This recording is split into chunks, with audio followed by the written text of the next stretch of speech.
मनीष कश्यप की इस दोस्तों इस गलती के कारण से पूरे बिहार में मनीष कश्यप को लोग कुछ इस प्रकार से सम्मानित कर रहे हैं।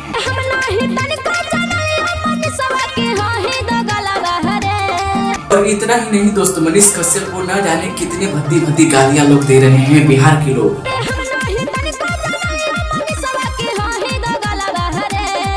मत बैठो, मेरा दिल बैठा जा रहा है, कुछ तो बोलो।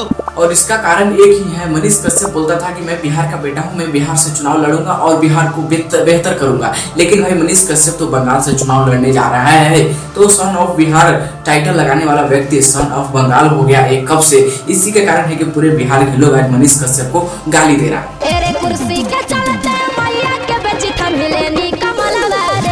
और ना एक बयान तो आप लोग सुनिए, मनीष कश्यप किस प्रकार से जब निर्दलीय चुनाव लड़ने के लिए घोषित किया था तो किस तरह से लोगों को मोहित कर रहा था। देखिए क्या बोल रहा था मनीष कश्यप, नाना भैया मैं 5 साल किसी भी पार्टी में नहीं चिपकूंगा। ये मनीष कश्यप का वादा था और कई सारे वादे मनीष कश्यप को जो आज झूठे निकले मनीष कश्यप का। तो मनीष कश्यप इसी के कारण है कि मनीष कश्यप को लोग गाली दे रहे हैं, बिहार के लोग खास करके।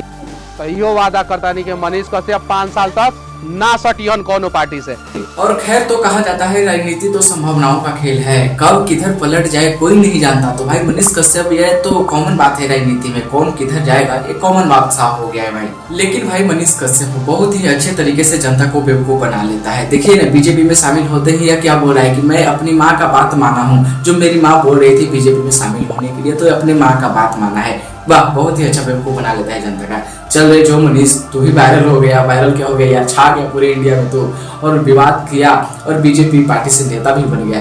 बाकी दोस्तों मनीष कश्यप के ऊपर क्या कहना चाहेंगे कमेंट में जरूर बताइएगा आप लोग। बाकी मेरे चैनल को सब्सक्राइब कर लीजिएगा क्योंकि ऐसे इंटरेस्टिंग खबर लाते रहते हैं चैनल।